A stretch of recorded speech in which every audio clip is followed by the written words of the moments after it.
What's up, guys? It's Wero, and hope everybody can hear me.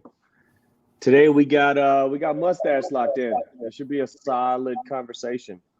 Um, I know we all know Mustache, and we all been looking forward to talking to him. So let's bring in the man himself. What's up, big dog? guys? Nothing much, man. Just chilling on my day off, just Mm-hmm. recovering. Dope. I know we already got a couple comments in here. Oh shit! You can't see Zed in those. here. You see him now? Oh, okay, yeah. There we go. Mustachio. Yeah, I was a little bit late. I was having trouble with my headset. I try to use the full headset so I can hear a little better, but it just wasn't having it today. So what's up, Diesel? Yeah. QTube Gaming. Who's that? Who's QTube Gaming? Only I've seen that before. Maybe. Anyways, so Mustache, my friend. Let's talk about I don't even know where to start with you, bro. You were such a big name in Sreetbeefs right now, especially the West Coast. I think we'll start where we start. Probably everybody else. Let's go from the beginning, man. Where were you born?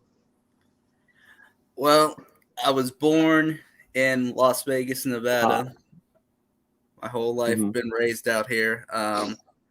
Actually was I moved out here because of some gang issues with my uncle, and all my family basically followed him, so I ended up being born down here.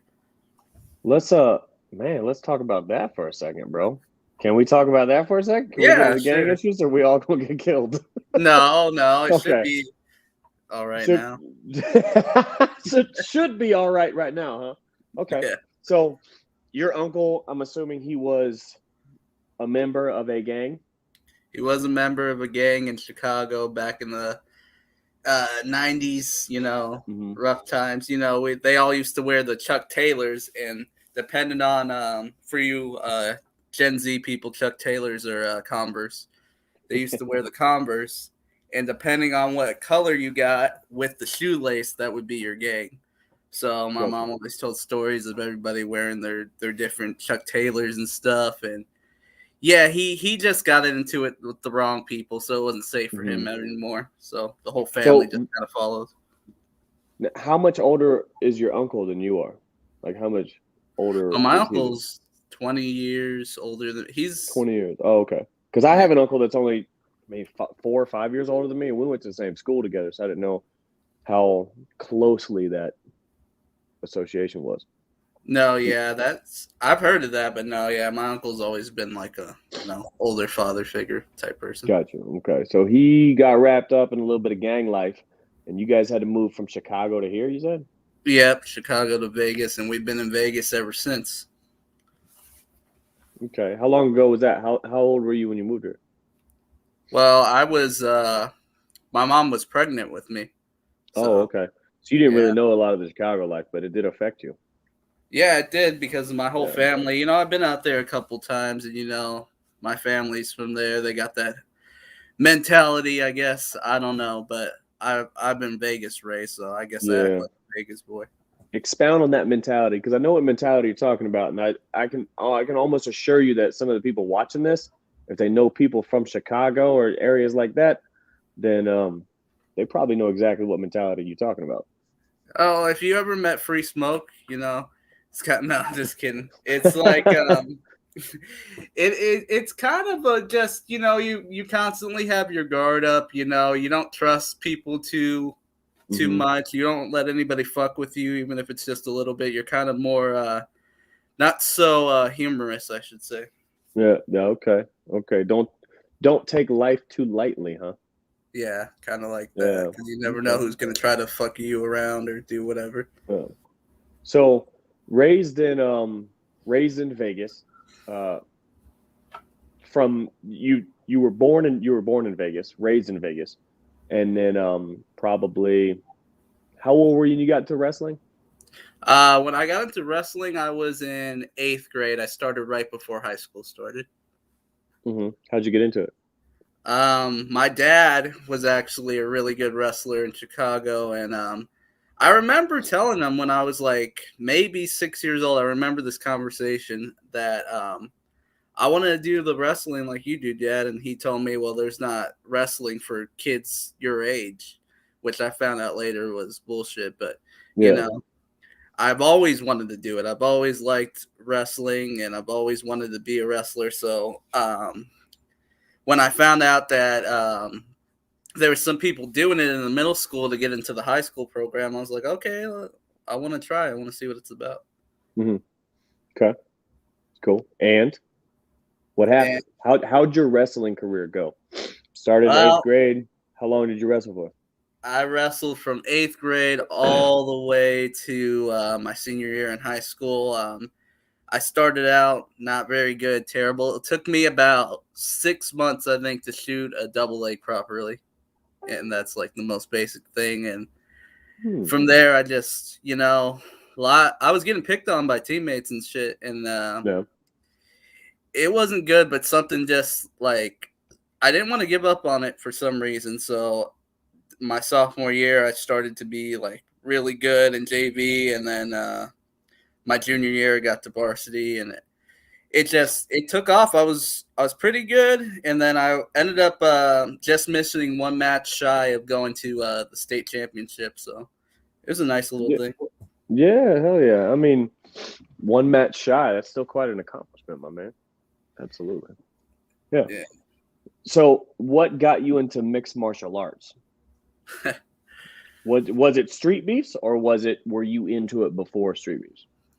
So after my wrestling days, I kind of got depressed a little bit, stopped working out, wasn't I did judo on and off for a couple years, but it didn't give me the same, adrenaline that wrestling did and everything like that. So one day I was just watching YouTube, and I kept getting all these recommendations, and I saw people like Beach and the Olympian, and I saw all this stuff. I'm like, man, I wonder if I could still do that. Like, and mind you, I hadn't worked out for like 3 years. So I was like, I wonder what would happen if I don't even know how I would get into that. So I started looking into it and found the group, and it was Sreetbeefs. Okay. So how did you find Sreetbeefs? Nobody introduced you. You just saw some videos and just looked on Facebook and was like, fuck it, let's see what this is about.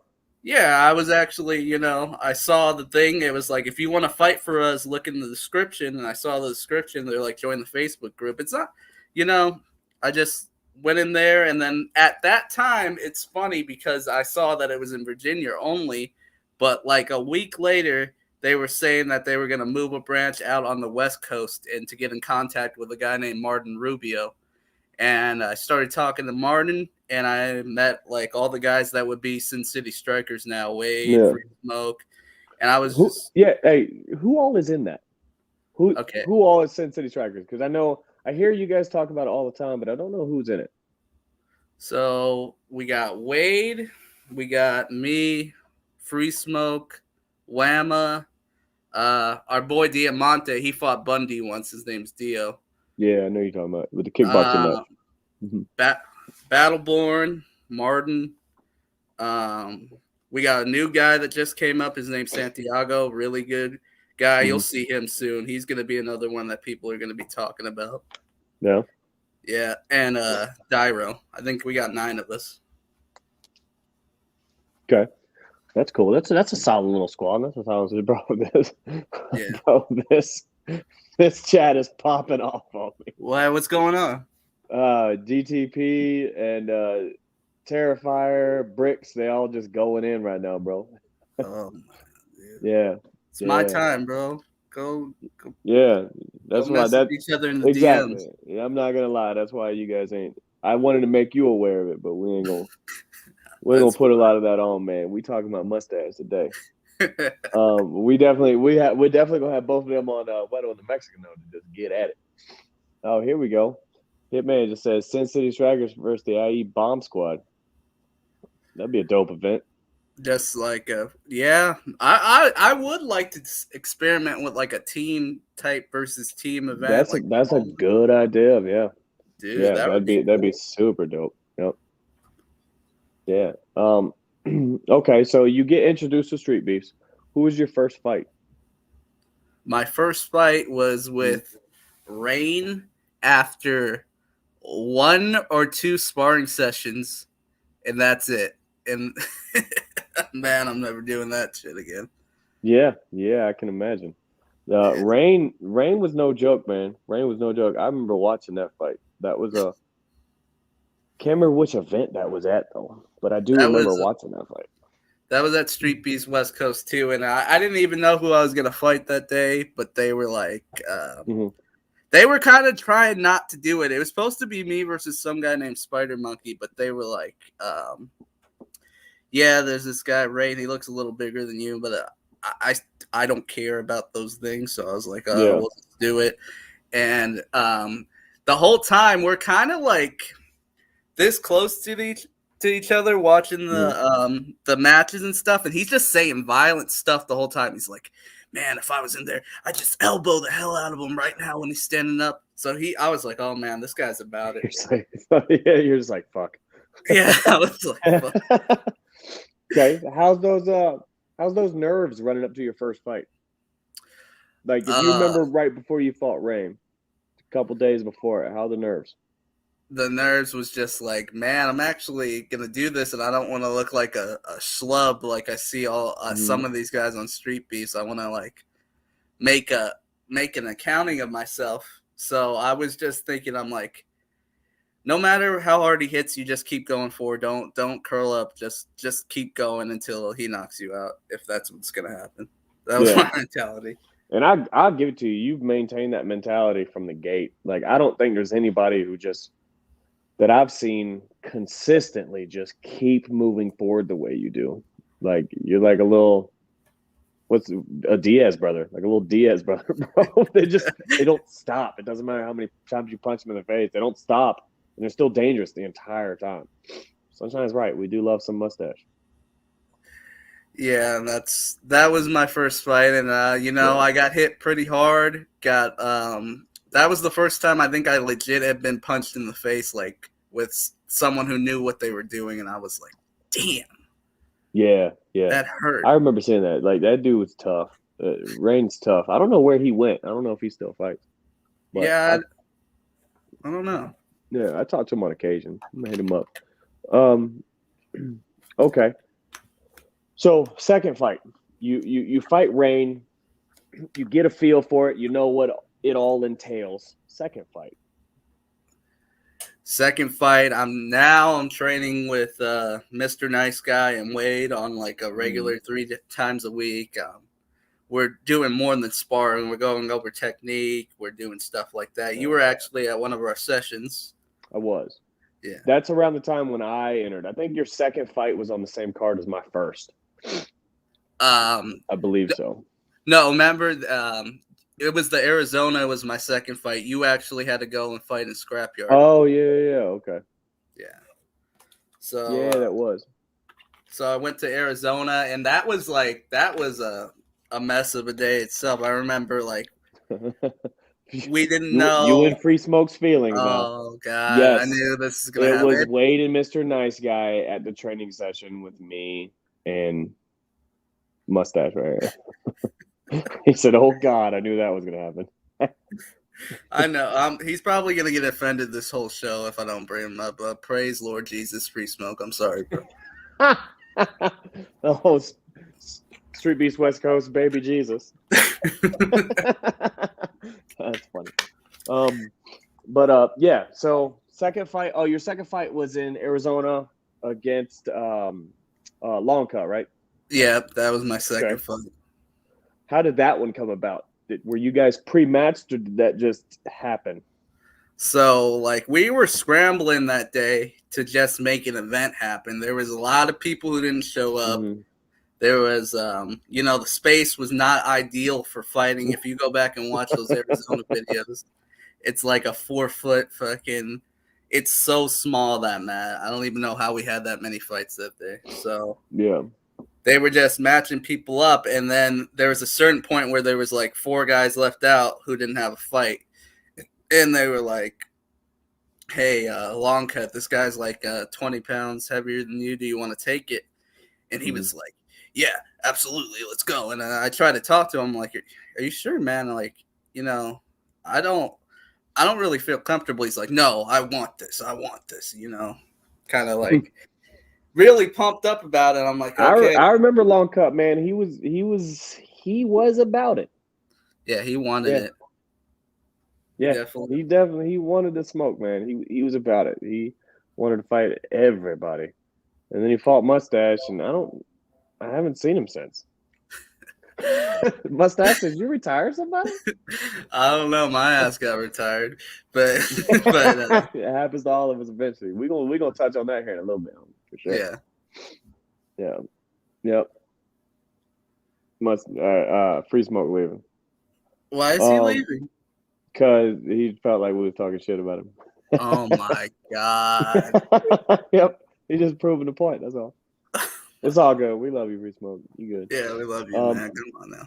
Yeah. Okay. So second fight, Long Cut. That went pretty well. If I remember correctly, you slammed him, and that was a wrap.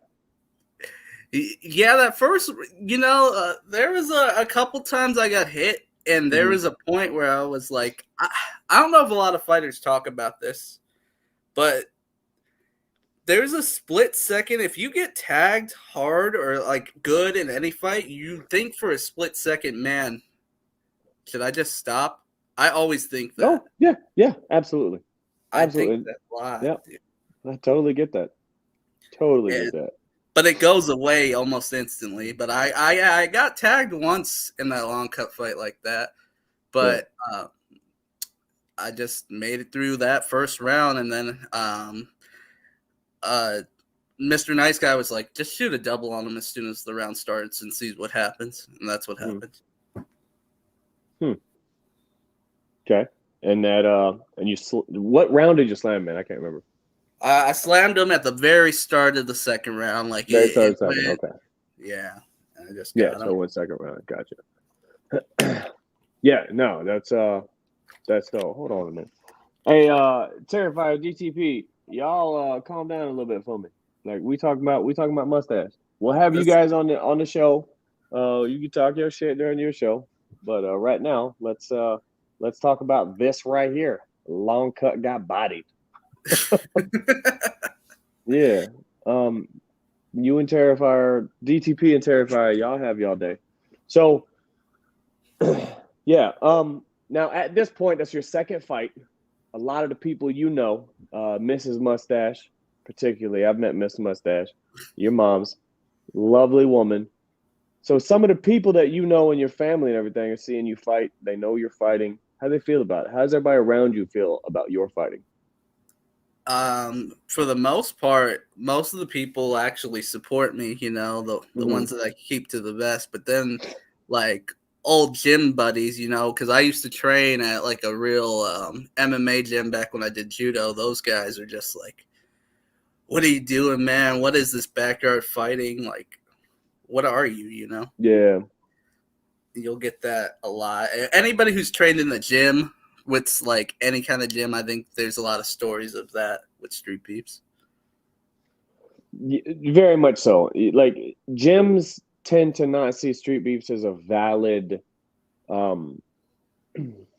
organization, like real fights. They don't see them as real fights. Although my old gym, when I first signed up for Sreetbeefs, I popped back in my old gym and I was like, hey, I might train here. I got a fight coming up, and I told my trainer, which I'm gonna have her on here too. And she was like, well, you better train. That's a fight. I'm like, I mean, we'll see what happens. I don't really feel like it anymore.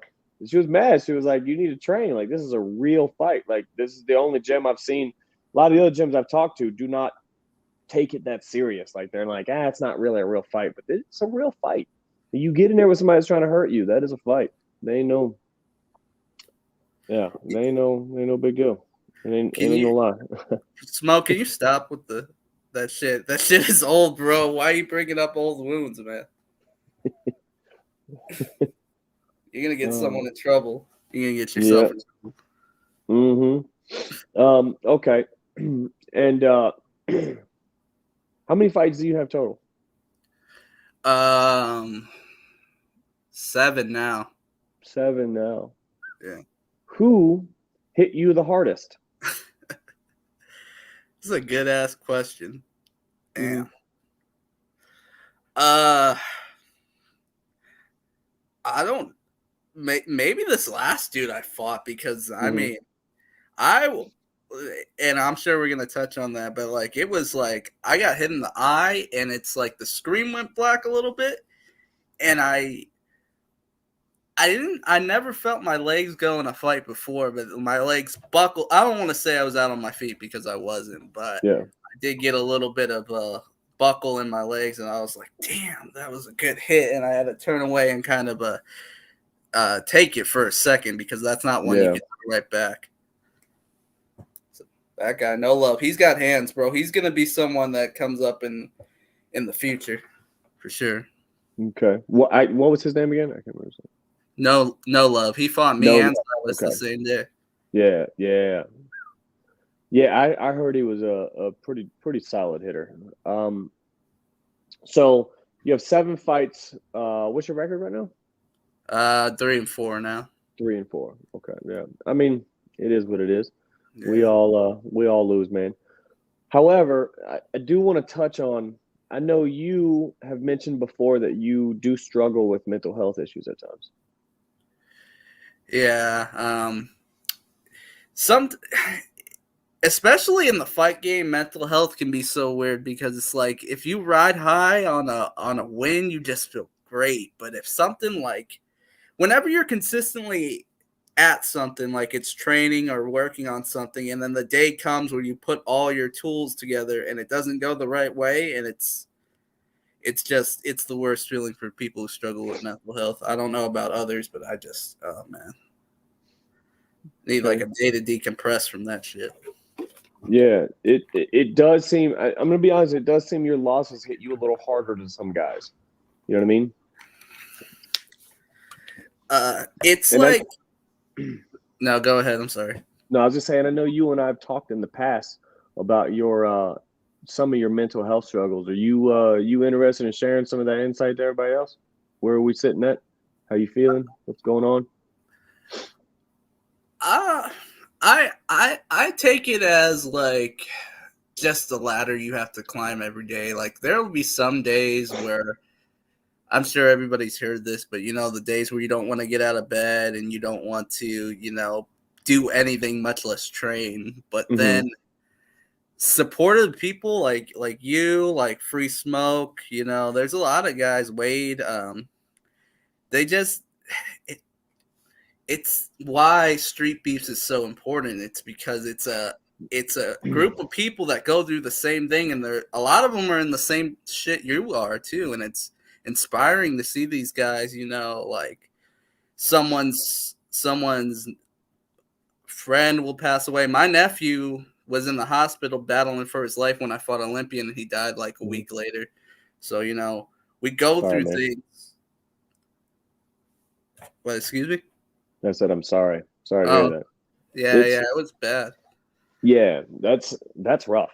That's rough. And to be honest with you, your performance against Olympian might be one of your best fights. I know you didn't win that, but that might be that right there for me was your battle that you battle consistently mentally. You know what I mean? You just it like manifested in a fight for you. Just tough as fuck, but you just wouldn't stop. Just wouldn't stop. And then at the end of the fight, you guys just sat in the middle of the cage and just chopped it up for a second. Like it was such a beautiful, beautiful fight. You know what I mean? And it's very, I know we did the impact report, and there's a lot of guys that literally go through the exact same thing that you do. I mean, there's a lot of us, and it was it was very eye opening to hear a lot of that. And I know we didn't talk about you specifically a lot in that impact report, but the entire time that we talked about it, you are who I'm thinking about because I know you very closely and I know you very personally, and you and I have talked about a lot of this. So how does Sreetbeefs affect you specifically? I know you touched on that just a second ago, But how does Street Beefs help you keep going every day? Because I know it gets tough. I know it gets tough for a lot of us, but you're one of the people that tend to struggle just a little bit more than other people. I was bullied a lot, man, and it's refreshing to see someone like, especially when I had friends that I thought were gonna be my friends for like my whole life, like just leave my life, and to see guys I just met like you and 619 just comment on my fights, being like, man, he's an animal. I have self-conscious things about that. Like whenever someone gives me a compliment, I'm like, are you fucking with me? A little bit. I've absolutely noticed that. I absolutely every time I comment, especially when we're drinking, because I can see it in your face. I'm like, Mustache, that was amazing. You're all, you fucking with me a little bit. Yeah, I can see it. It's written all over your face. Yep. Yeah. So to answer your question about the mental health stuff, if it wasn't for Street Beefs at the point where I was, like maybe one friend that I had left, because it was a whole thing with my friends and just all that. If it wasn't for that, I'd be in terrible shape. I'd probably be on the path to 240 right now, and I'm sitting at 180, and that's a big deal. I should be lower, but it's a good deal for me, that size. And I'd just be, it would start to get to the point where I would have like some health problems. I remember before I started, I would have like just pains in my knees a lot and my legs, and all that's gone away since I started fighting for you guys. Yeah. Yeah, and you say you guys, but you fight for you as well, my man. Like thoroughly. Like you and I, you're like a little brother to me. And I know Free Smoke Free Smoke is too. Free Smoke, Wade, a lot of those guys, you guys are really, really close. But you're like a little brother to me, bro. And I know I've seen you kind of come up here and there, and I've seen you struggle with a lot of things. But I've also seen you be appreciated thoroughly by tons of people in this group, and they really do love having you around. It's go ahead. Yeah, it's humbling. I'm kind of cynical with things, so when people say like, "Oh, this is a family" or stuff like that, I'm like, you guys don't know what that means. But I can honestly say I have new family members in this group. Whether they feel the same way or not, I love these guys. I love a lot of these guys. Yeah, this right here. Not gonna lie, I thought Mustache was gonna get slept out there. Heart of line. I'm not gonna lie to you, bro. 619 and I talked about that, and you and I I've told you this already, but 619 and I talked about that, and we're very worried for you because Olympian is just a strong motherfucker. When you go, I want Olympian, we literally were like, the fuck's he calling out the meanest dude out there for, man, in his weight class? Like, just a tough dude. And I was like, hey, let's see what happens. And you went out there and, like I said, put on the best performance that you have ever done. Like, sure, you lost, but that doesn't matter. Like, you won for all of us. You know what I mean? When it came to that heart, you won for all of us for sure. Yeah, Olympian. I just wanted to prove myself. I saw everyone like picking their dream matchups and everything, and I'm like, I only got 2 wins here, but I mean, if we're going for the gusto, see if the Olympian will come out, because that's who I started watching. When I started watching this shit. Bro, it's one of the first fights I saw too. Like when I can't remember who it was, dude with green hair, I believe. He just womp, and I was just like, oh fuck, this dude is hard. Yep. And then one of my closest friends jumps in the ring with him, and I'm like, oh fuck, here we go. Yeah, it was a little nerve wracking, man. It really was. I remember. Sorry, just one more thing. I remember that Olympian fight. Like, I was working on my slips and a lot because I know he loads up, and he came with one in the first round, and it felt like 8 years. He pulled all the way back here. You saw him reach back, huh? Yeah, I saw him reach back. It looked like he almost hit the ground. Like he came like from hell with it. And I watched it. I'm like, oh, that would have been my life. So yeah. That dude, he's strong. He's mean. Him and honestly, Wade too. His opponent, A-Train. That dude was tough too. Like between Olympian and A-Train, you got two of the toughest, most skillful guys out there, man. They're fascinating to watch. So let's fast forward a little bit to this. Jump into your retirement. You announced your retirement release recently. Let's talk about it. Well,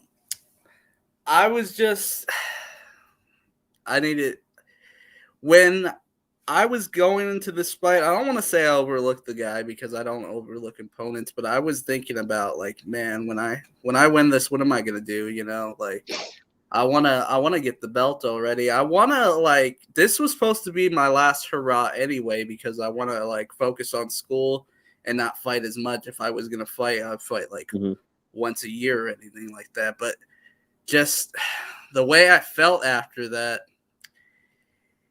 it was devastating because the way I felt, and I still feel like it, and me and Smoke have talked about it, I felt like that was stopped early, and I felt like I was having – you said the Olympian fight was the fight of my life. I feel like that fight, when it drops, you guys will see it, I feel like that was the fight of my life. Yeah. I want to say Olympian – the reason why Olympian was the fight of your life, because it wasn't physical. It was mental. Like when somebody hits you hard enough that you start seeing black, that's a physical fight you're in my brain. Yeah.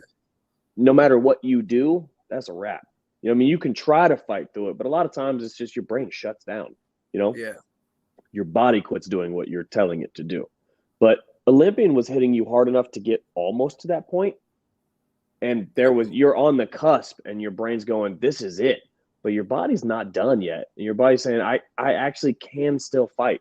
And to watch somebody push through that is one of the most impressive things. And for you to be able to push through something like that, you look at life, you know what I mean? Because like I said, we all struggle with mental health issues in some form or fashion, no matter who you are. You look at life like a lot of people think, okay, I'm not successful, I'm not doing what I'm supposed to do. But if you can push through something like that, like just a grudge match, a mental, physical, debilitating match with Olympian like that, you literally can do anything. Like there's nothing you can't get through. So do you think that possibly a temporary mental struggle you were going through helped push you to that retirement? Or is that something you've thoroughly thought about and said, okay, I'm done fighting? It could have been the thing in the moment. I think it was just like the frustration of like, this is my friend who did it. But I want to make it clear, I don't blame Free Smoke. You know, we're not professionals at the end of the day. He saw something and, you know, he made the call that he thought he should. So I don't blame him, and I'm not mad at him because I'm sure he's about to, you know, cry about it. But I'm not mad at him. Nah, he's not crying about it. And I don't think anybody blames Free Smoke. Like we all heard what happened. You can kind of see it on the live, I think. I know I had a couple people talking about it. But when the fight drops, we'll all see it firsthand. But the first and foremost is always fighter safety. You know, like Samke said, you have to make sure that people aren't going to die in there. You know, I mean, people start dying, we get events canceled. You know what I mean? Even in other organizations, people die and we get events canceled. So it's very, very, very much fighter safety. Let me rephrase that. Not so we can keep fighting, but because we don't want anybody to die. Exactly. You know? Yeah. But so, like I said, I don't know. It doesn't feel like this is something thoroughly thought out because I truly feel that you love fighting, man. I feel like you love this. I mean, yeah, you have a losing record right now. Who gives a shit? You are one of the people's champs, Mustache. Like you're legitimately one of the people's champs.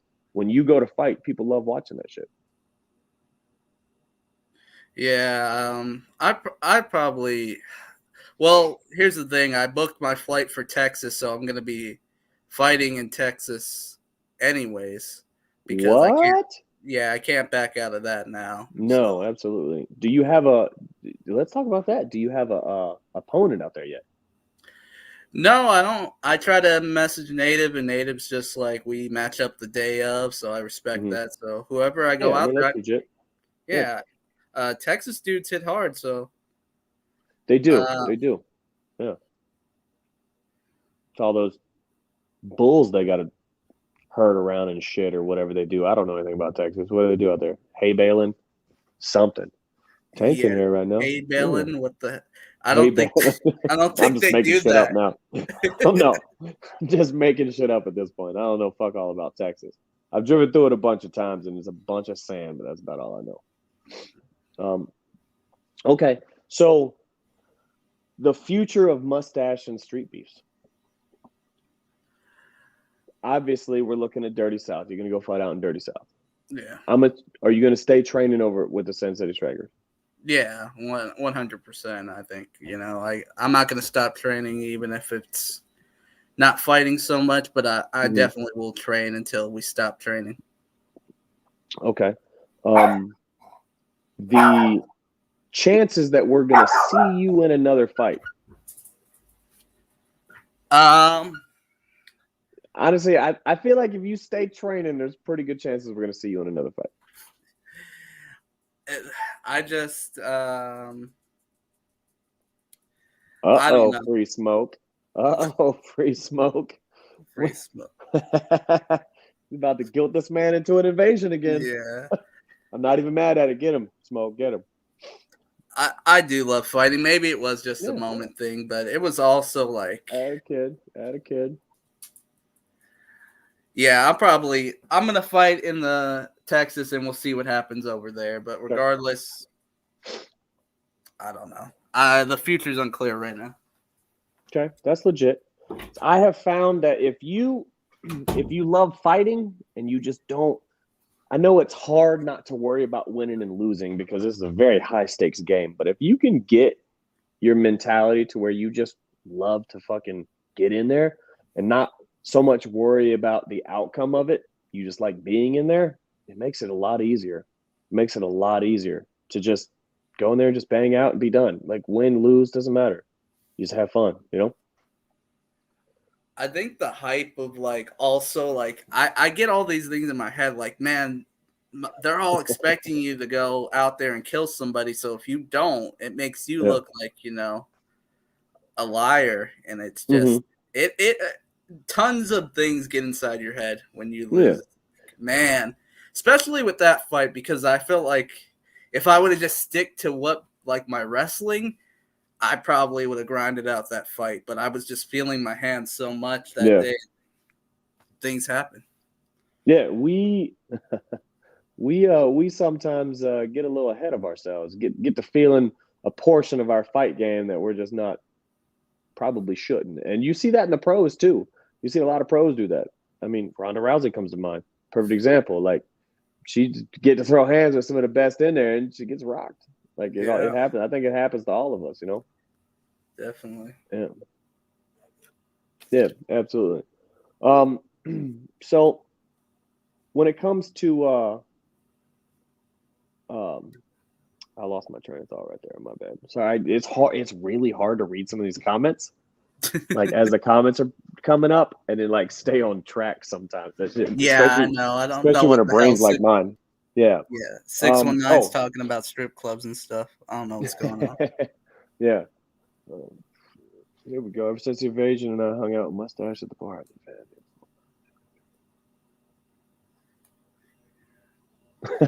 I don't remember that, but that's funny, bro. Let's touch on that for a second, bro, because that is one of the funniest things. If you are in a group of people, and Mustache is in that group of people, he's gonna try to single leg you or double leg you for no reason out of nowhere. And it's one of my favorite things because you gotta pay attention to that. Yankee and the Brit. You're on Yankee and the Brit? Oh yeah. So next week, I don't know if we have any pro wrestling fans, just a cheap plug, but I'm gonna start a pro wrestling podcast for Yankee and the Brit. It's gonna be a lot of fun. It's gonna be a lot of me and my buddy just going over certain topics in wrestling. And even if you don't like wrestling, it's going to be entertaining. We're going to make it live. Yeah. Okay. So how did that come to be? Did they approach you or did you approach them? Everybody knows that I love pro wrestling and I think it's the greatest shit. You could tell by how I act, what I do in my fights sometimes. So they approached me. Yeah. They wanted a new show, and I'm like, I'm your man, so I'm gonna have a Dude, lot of that's fun dope. with that. Do you have a co-host or anything? Is it just you? It's gonna be me and my buddy Dustin Glass. He's the guy who writes the articles about people. He's gonna be my co-host on that. Oh, I think I met Dustin over at Tanks one time. Yeah, he's Yeah, pretty he dope. was there. Yeah, he wrote up. Did he write on DTP? He wrote somebody. Yeah, he did a DTP article. He did an Alex. He's done a couple articles. Yeah. Yeah, that's pretty cool. Yeah. Are you? I know you're still training right now and everything. What's your nutrition levels look like? Because I know you and I talk a lot about this. Big smile. I know you and I talk about a lot about this, and I have always felt that there's a very strong correlation to one's mental health and their weight. You know what I mean? How much you weigh. Yeah. Is that something that you consciously focus on, or is you just living your life and letting it be what it is? I think the wrestling has kind of ruined like healthy dieting for me because I didn't healthy diet when I was wrestling. I just starved myself, and I was I didn't eat much. I was like 138, and I was, a fillet, like a steak and asparagus would be sometimes the only thing I eat for months, So and that's once a day. Mm-hmm. I think go ahead. I think there's a lot of us that would benefit from even just a little bit of nutritional coaching. You know what I mean? Yeah. Like I'm of the feeling that, and I touch on this with you because you've been vocal about your mental health struggles, and I know a lot of people haven't. There's been quite a few of us that have. I've been vocal about mine, and you've been vocal about yours. But there's a lot of people that don't talk about it. They just kind of sit in the corner and watch other people and try to move the way we move, for lack of better terms. But I've always felt that like your body completely rebuilds itself every 7 years. Every cell in your body rebuilds itself. And it uses the stuff that you put in it to do that. So if you're putting, shit food in there, then the cells that you're rebuilding are gonna be shit. You know what I mean? So I think what you eat and how you eat is very, very important. We have. He said something. What is that a minute ago? What? Yeah, Bricks. I got to make a trip out there and spar with you. Just don't kill me. Bricks mean, man, bro. He gets in there, he starts cracking people. He tips for a good beard mustache. Good genetics. But I don't do a damn thing. Mm-hmm. Bro, it's just natural. No beard oil, none of that shit. Dude, not mine. My shit comes in splotchy as hell. It's not good. It's not good at all. Yep. So in your opinion, I know there's a lot of people that talk about a lot of aspects of fighting that are important. In your opinion, for you, what is your most important aspect when it comes to fighting? Now, I asked this to Terrifier the other day, and he said wrestling. And you come from a wrestling background, and I know having a ground game is huge for a lot of people, because honestly, that wins fights. The ground game wins fights. It really does. But in your opinion, what would you say the most critical aspect of a fighter, just an all-around fighter, is? I don't think it has anything to do with like wrestling or boxing or anything. I think it has to do with fear, how you handle fear, because every fighter is going to go and face fear, Yeah. If you get hit and it hurts, do you shy away or do you stay in the fire? Do you know when you're hurt? Do you know when you're not hurt? It's also important to know when you're hurt, because if you just have no fear and you're going out hurt, still trying to come back, you're just going to get messed up even more. So I think controlling fear is the number one important thing for a fighter. That's honestly, that's a really, really good answer in my opinion, because there's a lot of people that let that fear eat them up inside, and there's a lot of different ways that people manage that fear. What do you do to manage your fear? And has that changed throughout your fighting? I get all of it out. I mean, even in this last fight, I was dry heaving. I have to. I have to put my mouthpiece in and then I'll spit it out and I'll start like, dry heaving. It's just telling yourself that really it's okay. It's a fight, you want to do this. So if you backed out now, what would be the point? You just love it so much that the nerves start to get with you. So it's in your own head, talking yourself up, listening to your teammates. If you have a good teammate that helps you out with that stuff, that's what it is. Yeah, that's solid. That's solid advice.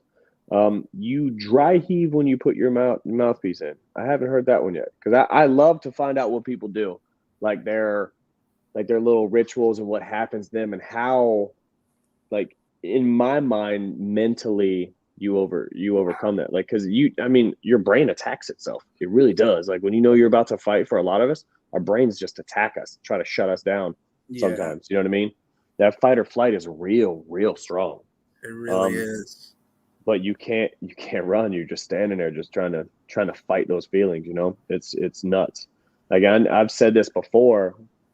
One of the reasons I lean up against the cage, or used to, it's not like that anymore. But my first fight with Jet, I was so nervous, my legs were shaking, and I had to lean up against the cage. I'm like, play it fucking cool, bro. Play it cool. And yeah.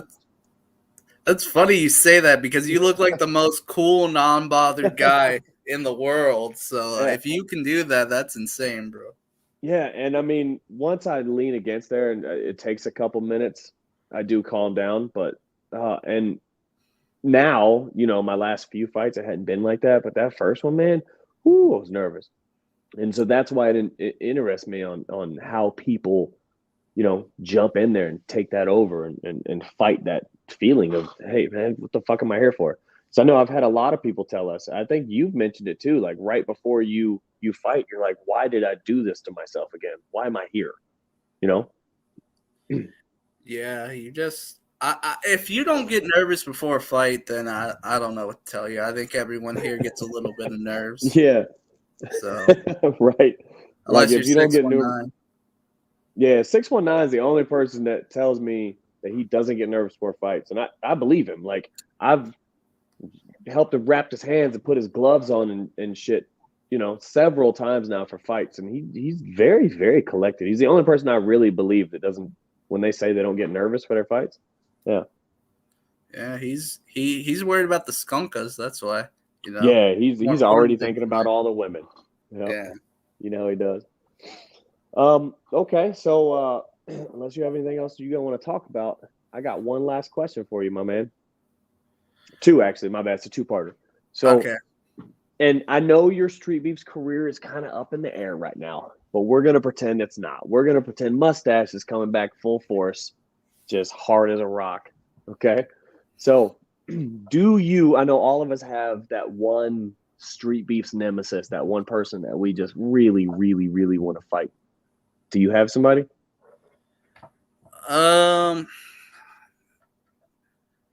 Not really a nemesis, but definitely want to fight Boyka. That's the one. That's the one guy I really want to fight just to see where I'm at again. And yeah, that would be, if Mustache was still in the game, that's where he would want to be. Yeah. Okay, Boyka. That's, man. Bro, you about one of the toughest motherfuckers on the planet, bro.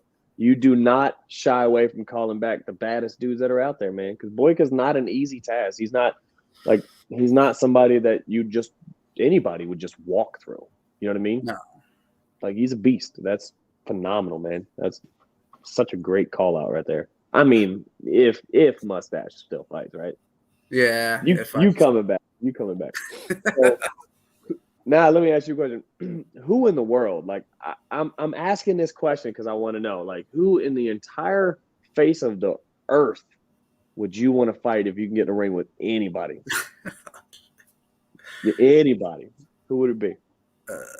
Free Smoke. That's awesome. No, so good. Seriously,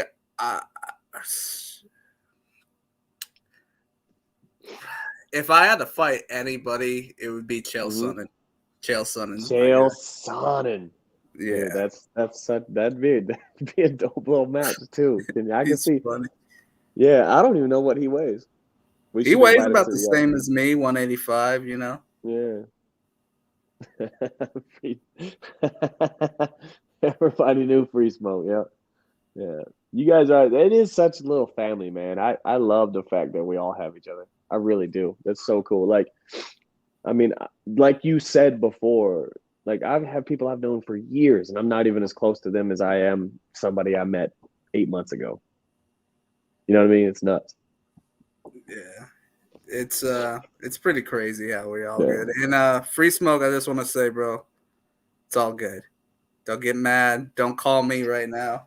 I'm looking at my phone. Don't call me after this is over. Okay? It's all Hey, good. bro, he's calling.